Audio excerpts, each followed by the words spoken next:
All right, hello there, and welcome to your first day of the second session of Introduction to Literature. So we are starting the July session today, so I believe that two of you from session one are still with me. So, woo, let's go through the month, and so you guys are good to go for the rest of your summer. I'm looking forward to working with you guys again and getting to discuss a novel this time around. So last session we worked with short stories and poems, and now we are going to use this entire session to dissect a graphic novel. I told you at the beginning of this course that I would try to cover as many different types of literature as possible, but I feel like it wouldn't do the novel justice if I tried to squeeze in like a play or some other type of literature into this session when it really does take the full month to dissect and discuss this one book. So I'd rather just take the time to do that. So what we're going to be talking about this session, reading and talking about actually, is the graphic novel American Born Chinese. Here it says that it's mouse, it's not mouse. That is something that I taught to another one of my classes. We are doing American Born Chinese. Sorry, forgot to change it. That is a graphic novel. So I'm sure that many of you have been exposed to graphic novels before. Maybe you have even read one yourself. They're a very interesting way to talk about literature because you're really getting the same thing that you would in a traditional novel, but it is displayed in just a little bit different of a way. So we are going to be learning a little bit about graphic novels. Then tomorrow and Friday, I will do some pre-reading activities for you for American Born Chinese, and then next week we will start reading. So this chunk of the week where it kind of splits weird from session one to session two, we're just going to kind of begin to understand the graphic novel. So let's get started. This normally, I apologize for not changing this PowerPoint to a distance learning one, but it's fine. You can sort of just think about this question instead of having to write anything. What do you think of when you think of comic books or comics in general? What are some of the memories you have related to comics? And do you think that comics relay a serious message or deep theme? I ask this because a lot of people, when you bring up the concept of a graphic novel, say like, oh, like a comic book. Well, yeah, like it's somewhat similar and they display some of the same features, but ultimately, if you think about the comics that you've read, like superhero or action comics, typically there's a plot, something happens, there are characters, you don't really know them well, and it's just kind of a series of panels that it's entertaining to read. And that's probably what you remember about comic books. When it comes to the graphic novel, and those of you who read graphic novels know this, there's a much deeper meaning at hand here. You get to know the characters, there's this underlying theme, you start rooting for people, you start rooting against people. It's much more serious and deep than it is with a comic book, and a lot of information and themes and messages are packed into one book, whereas the comics are often published in series of little bits of comics, and then you get like 100 different magazines, and they're a little bit different. And I'm sure those are the things that you thought about when you thought of comics, and we'll get more into that. So the essential question for today is, what are graphic novels, and how can a graphic novel convey a meaningful story with in-depth themes to be explored, similar to the traditional novel? So if we think about graphic novels, we might think like, well, there's not enough like paragraphing, there aren't enough words to get across this message that the traditional novel does. Well, I aim to prove you wrong today. There's a reason why I brought in the graphic novel instead of having us read something more traditional.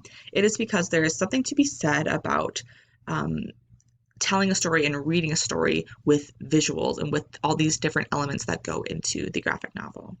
And I hope that you can see that as well as we go through our book. Like I was talking about earlier, it's important to talk about the difference between graphic novels and comic books. So with our comics, they are usually published in a series. They're generally fantasy, superhero, science fiction, all those things.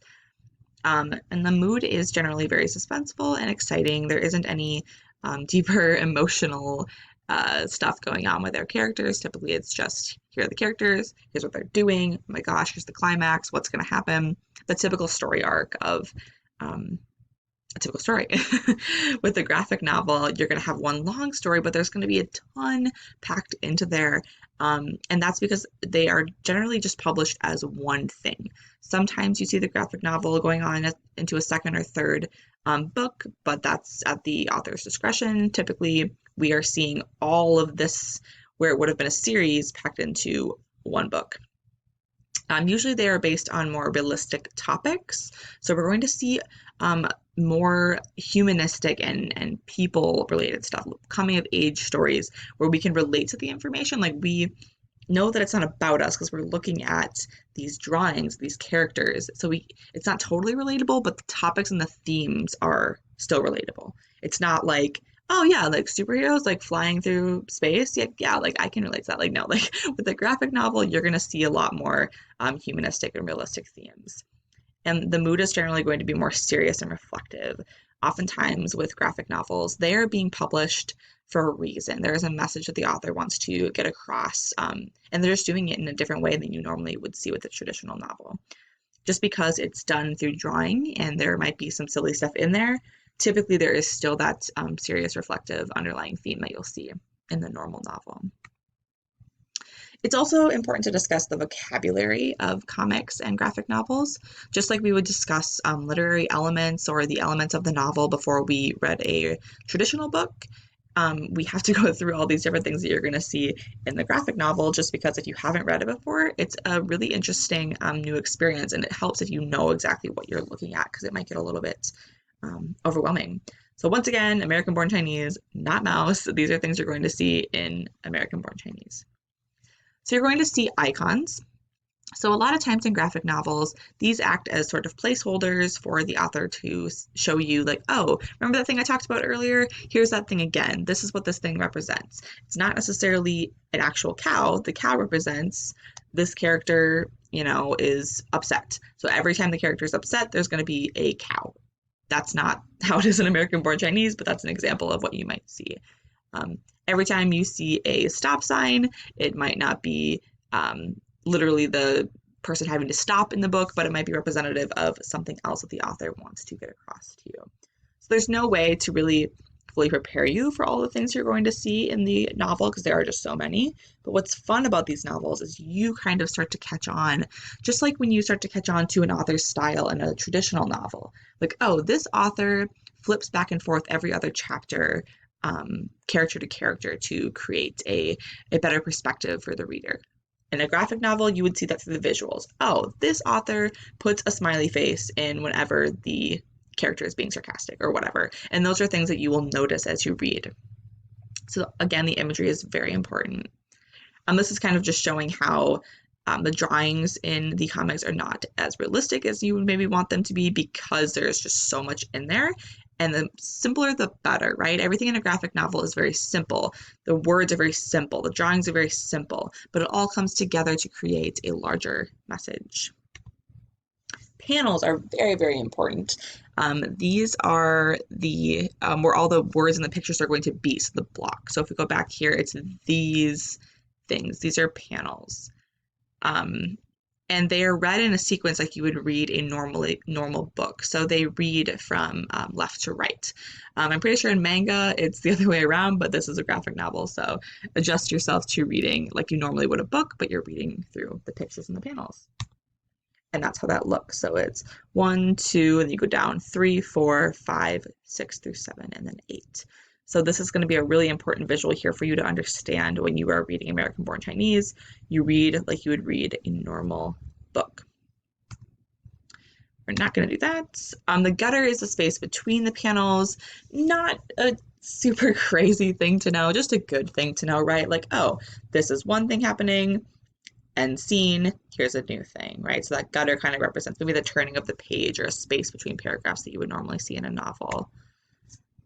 So closure is when all of the pieces or cues and the evidence come together to complete a complete image or story within a page.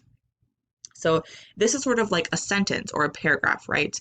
Oh, he's walking, he's bending over, puts his hands up, puts his hands down. Oh, okay, well now that makes sense. Like he was just standing with his hands on his hips, right? So everything comes together and it looks unconnected in this series, but when we see it at the end, it is a full thought. So that's a lot of times what you are getting in a series of panels.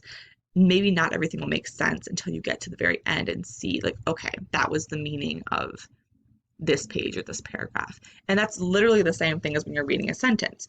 You might not know where the sentence is headed while you're reading it, but eventually it all makes sense when you think of it as a whole.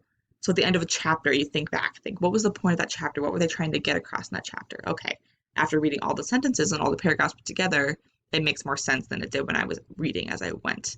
So you're not going to gain something from every single panel, but when it all comes together, it makes sense. Really important is our speech balloons and captions. The speech balloons are often different shapes and sizes to capture what a particular character is saying, so kind of to differentiate between characters. And the captions are the boxes containing information, not what the characters are saying, but rather what the narrator or the author wants to describe about the scene, right? So you can see that difference between speech bubbles, they're coming straight from the character's mouth, whereas the captions are typically an actual block shape to just differentiate from the circular speech bubbles. And they say, oh, after dinner, he took me into my old room. Then we got this conversation going on. So it's like a description versus dialogue, like in a traditional novel. You see those quotes, immediately you know, oh, that's what the character's saying. You see a speech bubble, you know it's what the character's saying. And here's an example of the way that can be kind of varietal. You can see different like drawing styles to show different styles of speaking. A lot of times in a traditional novel, that would be done with the wording or the expressions or the punctuation. Here it is done with the style of the bubble, so that's pretty cool.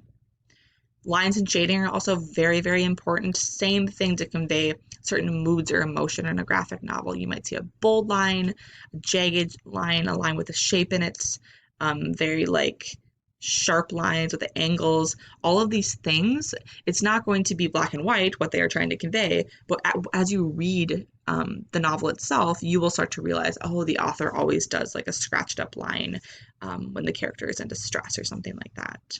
And those are things that you will notice as you go along and that we will talk about. And here's examples of different styles of those types of drawings in graphic novels. We're not doing that, and we are not doing those. So that is the end of my little presentation, just a basic overview of the graphic novel.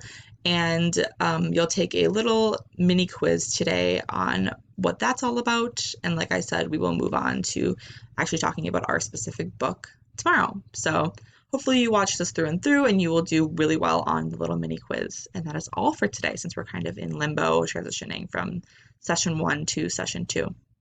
All right, that is all I have. Thank you guys.